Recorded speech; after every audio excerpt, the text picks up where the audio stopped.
welcome back, everybody, back to In My World podcast, Father and Son podcast. Today, as you can see, we don't have any guests. It's just me and Leighton. We're going to mix it up a little bit. Are you taking me on a date? No.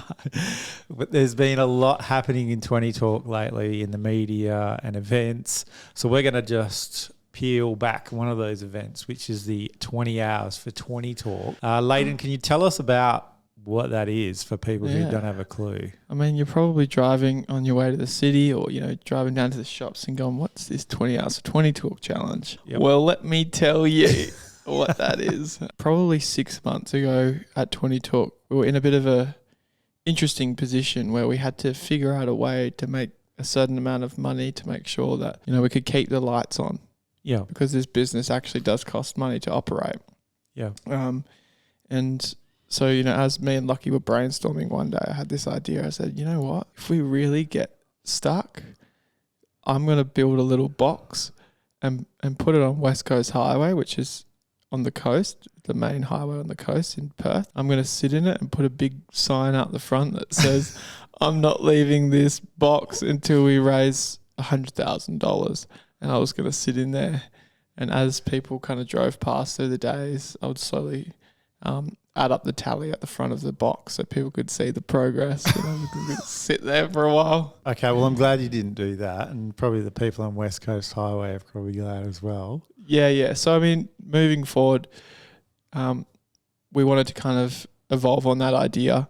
And initially, after that idea, we had the second idea, which was, we actually created this copper box in the 20 Talk office, which is 2 meters by 2 meters. It was just a copper frame, and we would put certain people in it for 20 hours with no technology. So to start off, we got my friend Daniel Wimmer from Menace Company, which is a local brand. Yeah. He was actually our next door neighbour growing up, and he sat in the box for 20 hours, and we live streamed it. We got some people involved, and he found it very challenging. We did a little promotional video around this challenge, and it did very well. So we thought, why don't we fill up a whole warehouse full of people, take away the talking, take away the technology, and really focus in on helping people self-reflect. I guess creating this external impact grenade of, removing technology from people's lives. Because people like myself and yourself, we're always on the computer, the phone, or whatever. It takes its toll. So we did, I know probably a year ago, we did the whole Burpee 30 challenge, which, man, that sucked, that whole concept. I was in Vietnam doing burpees so hot. But I'm glad we stepped away from that. So this is a non-physical based challenge. Yeah. So anyone from any sort of walk of life, fitness, disability can do it. So tell me, where did you do this event? When did it happen? And tell us a little bit about how that went. Yeah, so look, it actually happened about 2 weeks ago. Yeah. And we had 20 people sign up to the challenge. Yeah. There was probably about a month and a half lead up in terms of getting people signed up, building a community, and we'll talk more about that later and how we built that community. Yep. But we held it at the Naval store, and all of the people didn't know each other. So the Naval store is that big, it's where your office used to be. It's that big octopus building. Yeah, okay. Yeah, so we were actually in there for about 4 years because we had rent, which was $100 a week. It was a very hot warehouse, and it was great for us when we started out because it was able to give us access. But underneath the mezzanine floor is this huge industrial warehouse. It kind of looks like something out of a war zone. Yeah, so we got people in there, taped out 20 squares, and put them in there and just saw what happened. We didn't even really know what was going to happen, but what happened was just out of control. Okay, so before we go there, so it started at 3 or 4 o'clock in the morning. You said, Dad, can you volunteer? And I was up at 2 or something, which was crazy. Yeah. 4 o'clock start. Yeah, 4 a.m. start. Arrive at 3:30 in the morning. Yep. Drop off your lunch boxes. We don't provide food because everyone's got different dietary requirements. Yep. Do a little briefing. We allocate you a little box for the day, a taped out square. Yep. You get 3 things, 4 things. Yeah. Run us through those. You get a swag, so a single swag. Yeah. You get a camping chair, so you can sit down and you don't have to hurt your back. And then you can get a journal. Yeah. And a pen. No phones, no books. No books. Just you and yourself. Just you and yourself and a room of people. Okay, so for those who obviously weren't there, tell us about like what the atmosphere was like when you first started. Were they worried? Were they nervous? Well, I mean, I'll walk you through because I think a big part of it was actually the lead up. Yeah, right. So we created a WhatsApp chat with 20 people. A lot of them were our friends. A lot of them were people from the business community, and a lot of randoms. And we put them all into this WhatsApp group and we said, look, we're giving you this challenge. We've never done it before. It's kind of like a Mr. Beast challenge, right? It was a pilot. It's a pilot, yep. Yeah. And we want to test this with you. Do you want to join us for the journey? And everyone was very rattled, but also very excited and nervous and scared. No, we asked people in the group like how they felt about it, and a lot of people were saying they've never been away from their phones for that long, ever. Yeah, ever. A lot of people were saying that they haven't had time to spend with themselves or confront themselves, so they're afraid of the feeling of confronting themselves. What's that going to feel like for me? And also having the fact that you've got a room of people sitting there going through the same thing with you and you can see them all day, but you can't speak. It's very intimate. Yeah. And it's very vulnerable. So through that... Suffering together. So tell us how it went. So, you had this community, you built, there was a bit of a vibe happening before. Yeah. Everyone turns up with their gear. Then what happened? Yeah, so people rocked up 3:30. Everyone got to have a quick chat to one another. They got allocated their little squares, and most of the people at the start of the challenge. What we did was we hit a bell. Hit a gong. So every hour we'd hit a gong. Every hour, we actually gave them a little bit of a leeway in the morning because a few people wanted to have a sleep. Yeah. Every hour we'd hit a gong, and then we'd hand out lunches at 8 o'clock, 1 p.m. and dinner would at 6 p.m. So in the morning when people arrived, a lot of them slept from about 4 till 7 in the morning, besides 2 people. There was two people that particularly stood out for me. One in particular was this guy who just started writing as soon as the first gong went. He just picked up a pen and started writing. And he probably didn't put that pen down for about 4 hours, 3 hours until everyone was woken up, and he just kept going. And I went over to him and spoke to him because they're allowed to speak to the volunteers and the management. I said, "What are you doing? Like, you haven't put that pen down in 3 hours. You're gonna be running out of ink soon." And he just said to me, "Look, I'm writing down my whole life story today. I'm gonna spend the whole 20 hours writing my whole life down because there's a lot in my past that I want to bring to the surface and get out because I haven't done it before." And throughout the day, he pretty much didn't stop.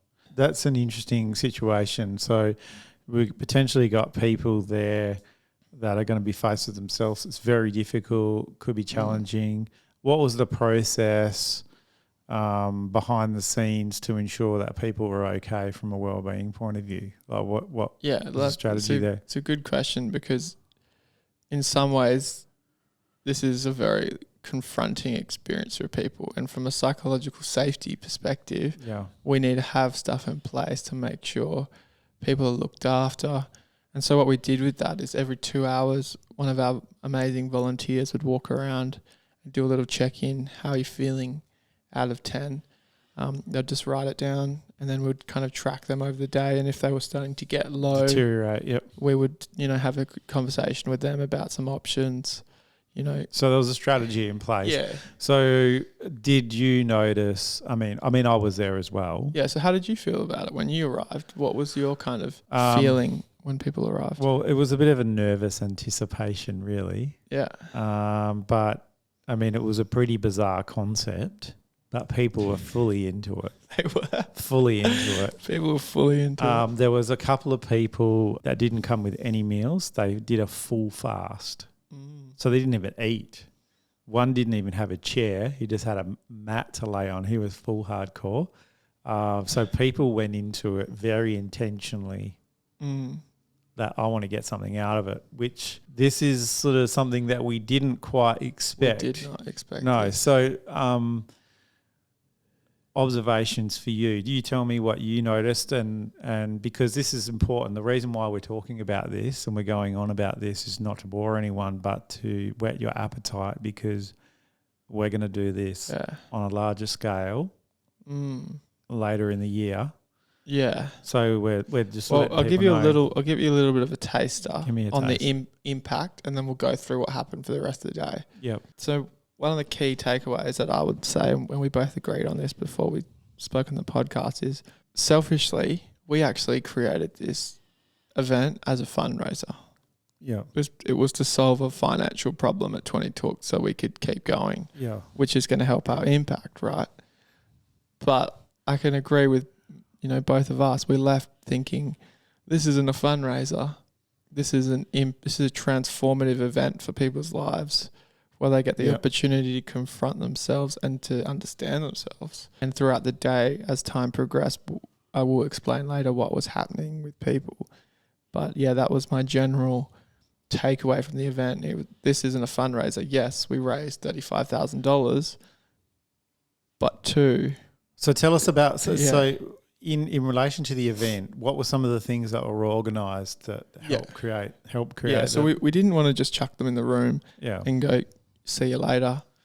We wanted to create some intentional experiences where people could learn about themselves and expand their thinking and self-reflection. So to start out around probably 9 o'clock after our first breakfast, I got in my friend Chad Shepherd, who I actually had coffee with this morning. He's a breathwork specialist and has been playing didgeridoo for 10 years with elders.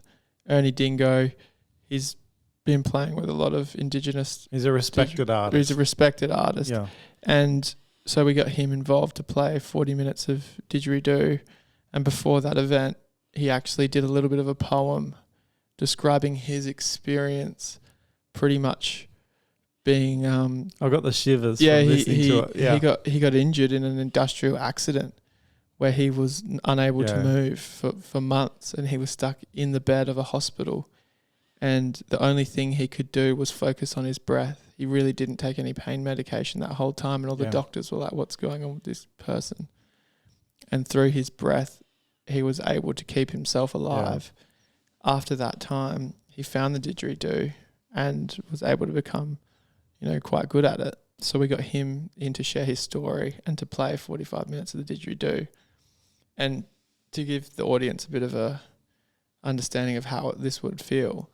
This is huge, big warehouse with this echoing, vibrating didgeridoo. It was all marked up. And it just vibrated through the whole place, and people were just laying down and absorbing the feeling. I mean, I'm not sure if you've heard of like sound healing before, but it's a similar concept. It's this deep vibration that runs through people. So that was really good. The next thing we did was a bit of a self-reflection exercise where, you ran that, so you want to explain that? Yeah, so I basically taught people how to do a structured reflection. Yep. Self-reflection. So, obviously a lot of people don't know how to do that sort of stuff. Do people want to know now? Oh, yeah. Okay. Yeah, well, so basically we talk about observation, what you see, because it's like when you come to a piece of paper. But maybe explain to them why they would do it, and then maybe walk people through the process. We've got the time to do it. Okay. So the self-reflection process is often we are at home on our own all the time, or we might be away or a walk, and when your brain starts flying, you might feel upset. You can't talk to someone because they're not available or you don't feel like it. So it's a structured process to be able to interpret your emotion. So it's a process that I have learnt over many years of different work that I do, and actually helping people to get a structured process. Yeah. So how does it work? So the process, basically you're engaging your logic side of the brain. So you give your emotional side of the brain a bit of a break, and you get a framework. First, it's observation. So you look at, it might be what's going on. So step one me. is observation. Observation. So I can't, I feel I've got all this stuff going on in my head. I've got all these ideas. I'm just a bit stuck. The second one is feeling. So how am I feeling? And actually being very intentional about describing what your feelings are. And the third one is reflection. So it's about reflecting back on your feelings. So it's like, well, why do I feel like that? What about what I observed made me feel like this? Why do I feel like I do? So it's like you're looking back on your life. And that's what we wanted these people to do in the 20 hours, look back from their life and actually reflect. And the fourth thing was decisions or actions that you might take as a result of this reflection process. So we did that with people. So we gave them some tips, we gave some ideas. I fleshed it out a lot more than I did then.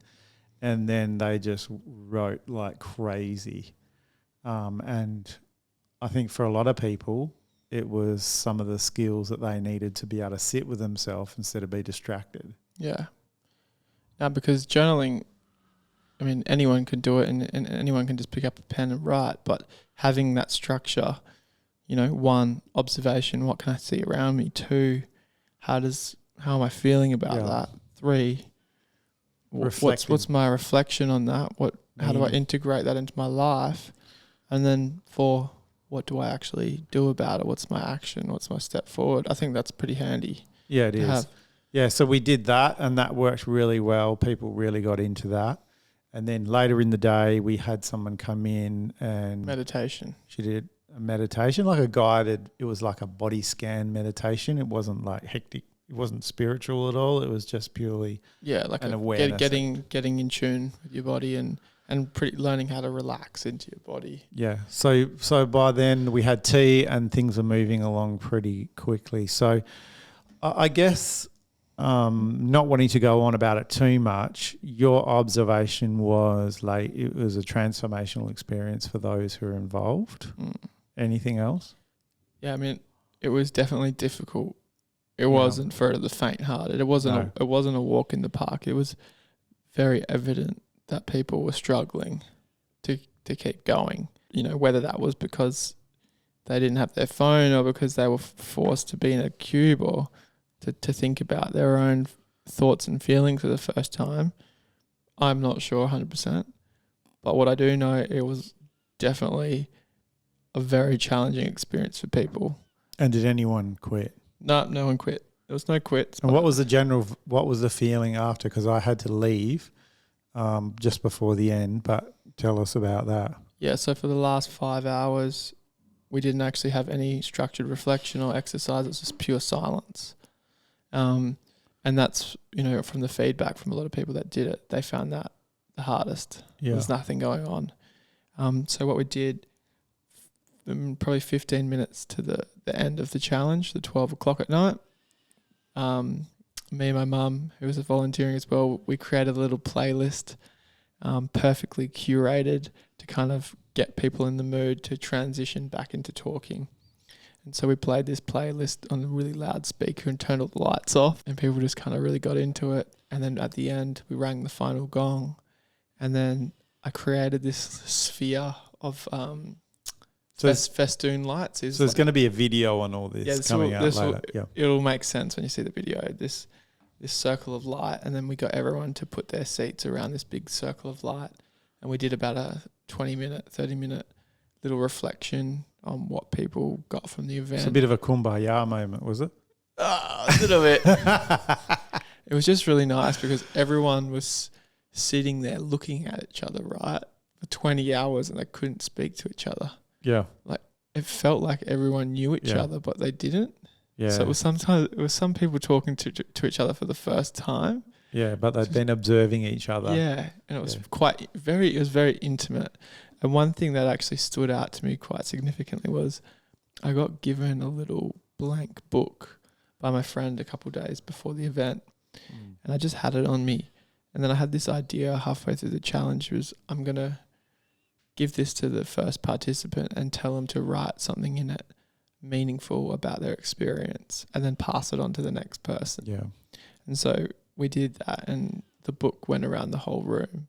And I wish I had the book here with me now, but yeah, I've read that. It's very powerful. The testimonies coming out of that, it's very powerful. I wish I had that right now. Yeah, that's okay.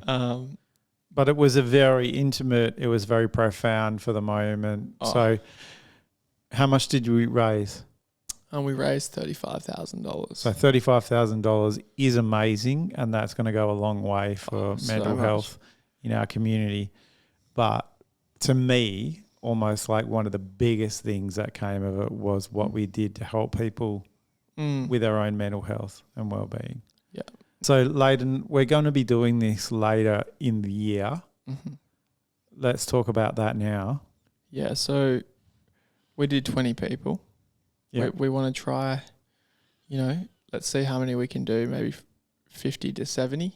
Yep. Later on in the year, we need to find a venue that's bigger. I'm already looking for venues at the moment. Yeah, if anyone has a big warehouse that's over... Something that's potentially temperature controlled would be good. Yeah, maybe like 3,000, 2,000 square meters, please. Yeah, that'd be awesome. Please contact us. So, yeah, we're going to do one later on in the year, scale it up.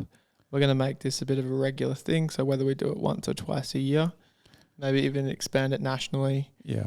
Definitely. This model we have created is something very special. We've hit the jackpot in terms of impact, in terms of fundraising, in terms of changing people's lives. So it's everything what we're about, isn't it? Yeah. Helping people. I mean, a lot of the rhetoric at the moment, if you've got a problem, you have to talk to someone specifically. It might be professional, but there's a lot of steps in between. And that's what we're focusing on at the moment for this activity, isn't it? Yeah, and one thing we always said with 20 Talk is any fundraiser that we do, we want to make sure it actually provides people with a tool or a skill or impact. Yeah. We're not going to be shaking tins on the road. Selling jam. Hey, good day. I'll eat it all. Yeah, running a fundraiser that actually provides value to the people, our community. That's what's important. Yeah, that's good. So I don't think we're going to have a problem getting the next lot of people. Yeah, no, I don't. But we will float that early on, so we make sure we get plenty of opportunity for people to. Yeah, so if apply. We're going to be doing a bit of a promo video. We're going to interview some of the people that did it, so you can get to hear their stories and testimonies. And, this is a profound discovery from us, and I think we should be proud that we found it. Yeah, I agree. Burpee 30 was a failure. Yeah, but we kept going. We've now found something that works, and we're pretty excited to get you involved with this project. Yeah. So everybody watch out for it. And so thanks for giving us a bit of an update. Good to hear how it went, and no doubt we'll catch up about some of the other big things going on around the place. A lot of stuff happening recently. Stuff. It's been full on actually. Very good. So perfect. All right, see you, audience, and Thank you. Make sure to like, follow, and subscribe. And cheers. See you next time. Thank you.